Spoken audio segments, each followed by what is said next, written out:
Radio Classique, l'invité de l'économie. 7h46, le président du groupe Alpha nous a rejoint sur Radio Classique. Bonjour Pierre Ferracci. Bonjour. Merci d'avoir répondu à notre invitation. Le groupe Alpha, leader du conseil auprès des comités d'entreprise. Vous connaissez le monde syndical comme votre poche. Et si je vous ai invité, c'est parce que Manuel Valls reçoit aujourd'hui les partenaires sociaux pour la première fois, représentants du patronat et des syndicats. D'abord, est-ce que c'est un rendez-vous important à vos yeux ? C'est un rendez-vous important puisque Manuel Valls modifie un petit peu le cours de la politique, suivi par Jean-Marc Ayrault.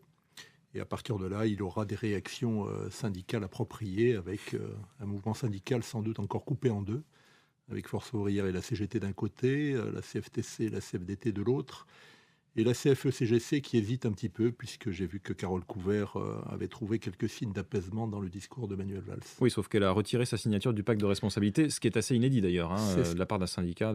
C'est ce qu'elle avait fait effectivement auparavant. On sent très bien que cette confédération se cherche un petit peu. Donc les réponses de Manuel Valls sont intéressantes sur le terrain de l'encadrement pour savoir comment Carole Couvert va évoluer par la suite. Est-ce qu'il y a une méthode Valls, à vos yeux, en termes de relation avec les partenaires sociaux, très différente de celle de Jean-Marc Ayrault, par exemple ? Je crois qu'il va découvrir un monde auquel il n'est pas tout à fait habitué. Ce qui est certain, c'est qu'il y a une énergie aujourd'hui assez remarquable. Le problème qu'il va avoir, c'est qu'il accentue très clairement une politique de l'offre par rapport à une politique de demande, même s'il y a quelques signes donnés. Il y a le fameux pacte de solidarité qui a été il y a quelques signes présenté à l'Assemblée. Du côté des catégories les plus modestes en termes de pouvoir d'achat. On a l'impression qu'il copie un peu le président du Conseil italien de ce point de vue-là, en essayant de trouver un équilibre entre la politique de la demande et la politique de l'offre. Le vrai problème, c'est que tant qu'il n'y aura pas de coordination des politiques au niveau européen, cet équilibre sera toujours difficile à trouver. Et je crois que le clivage que j'évoquais tout à l'heure va perdurer. La CGT et Force ouvrière vont rester relativement hostiles et au pacte de responsabilité et aux mesures de solidarité qui sont prises. Oui, il y a une attitude très contestataire, notamment de la CGT, même si FO est aussi sur la même ligne, vous le disiez. Est-ce que ce n'est pas une opposition un peu stérile de la part de la CGT désormais ?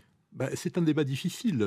Si vous regardez attentivement les déclarations des uns et des autres, vous voyez que même la CFDT s'interroge. Laurent Berger a un congrès en juin qui peut être peut-être un peu plus délicat qu'on ne le pense, parce qu'il y a aussi un débat au sein de la CFDT, même si la position est unanime globalement sur le pacte de responsabilité. C'est un débat difficile, parce qu'une politique de l'offre, c'est quand même assez contraignant pour les salariés, et la croissance, personne ne la voit vraiment aujourd'hui. Donc faire un effort du côté de la compétitivité des entreprises qui visiblement satisfait globalement le patronat, ce n'est pas l'assurance que la croissance va repartir, parce qu'il y a des ingrédients qui ne sont peut-être pas présents aujourd'hui au plan national, pas plus qu'au plan européen. Sur la méthode, Jean-Marc Ayrault, donc ces 2 dernières années de concertation, de rendez-vous réguliers avec les partenaires sociaux et de prise de décision assez lente finalement sur les différentes réformes qui ont pu être adoptées. Quel bilan vous en tirez au fond ? Est-ce que ça a été efficace ? Je crois qu'il y a eu beaucoup de concertation. Le problème de Jean-Marc Ayrault, mais qui sera peut-être aussi celui de Manuel Valls, c'est que le Parti socialiste est arrivé dans un état relatif d'impréparation aux affaires. Et je crois qu'il n'a pas de corps doctrinal bien arrêté. La preuve en est la rébellion relative d'une centaine de députés.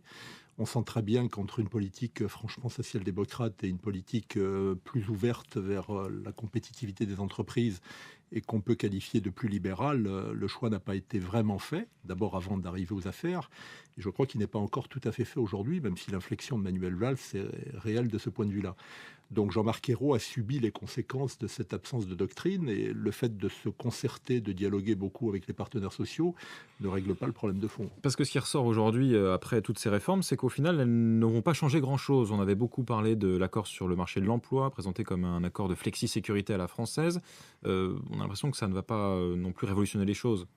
J'ai toujours dit que cet accord, qui a quelques vertus, avait un gros inconvénient, c'est que justement, il ne choisissait pas entre les deux options que je viens d'évoquer.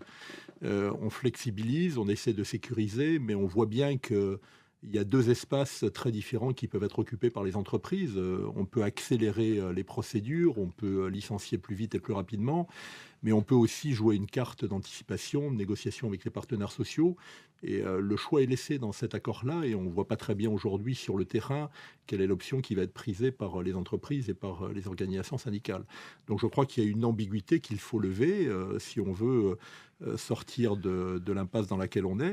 Et il y a surtout un effort à faire, non pas pour aller simplement demander à Bruxelles de ralentir le rythme des réformes, mais pour trouver une cohérence dans les politiques économiques et industrielles aujourd'hui au niveau européen. Autrement, il n'y aura pas de croissance véritable et les interrogations de certaines organisations syndicales demeureront. Un mot de Pierre Gattaz, on n'a pas parlé du MEDEF, Pierre Ferracci. Pierre Gattaz contesté au fil des premiers mois de son mandat, et puis on s'aperçoit qu'il a finalement, bon, même si ce n'est pas forcément lui, obtenu tout de même près de 20 milliards d'allègements de charges et de baisse de fiscalité pour les entreprises.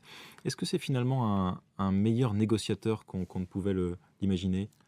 Je crois que le patronat aujourd'hui, alors quelle part attribuer au président du MEDEF, ça peut être un débat, mais le patronat s'est débrouillé de façon relativement habile et globalement, on voit qu'il est satisfait par les mesures qui sont prises. Bon, il y a un débat peut-être en son sein qui n'est pas vraiment tranché sur le terrain de l'exonération des charges, c'est de savoir s'il faut favoriser plutôt les bas salaires ou avoir une politique plus équilibrée, comme vient de le faire, semble-t-il, Manuel Valls. Mais au-delà de ça, globalement, même si le patronat, d'ailleurs autant la CGPME que le MEDEF en demandent toujours plus, est satisfait par les mesures qui sont prises. Et Pierre Gattaz, vous avez été un peu surpris par son habileté au final ? Je crois que derrière une forme de naïveté, c'est quand même un négociateur relativement habile et il faut éviter de caricaturer la démarche des uns et des autres. Il y a aujourd'hui une véritable cohérence de la position du MEDEF dans ses relations avec le gouvernement. Merci beaucoup Pierre Ferracci. Je renvoie à l'excellent supplément En jeu les échos sur Pierre Gattaz, publié récemment, qui faisait le point justement sur le parcours du président du MEDEF. Merci d'avoir été avec nous ce matin. Président du groupe Alpha, invité de l'économie de Radio Classique. Avec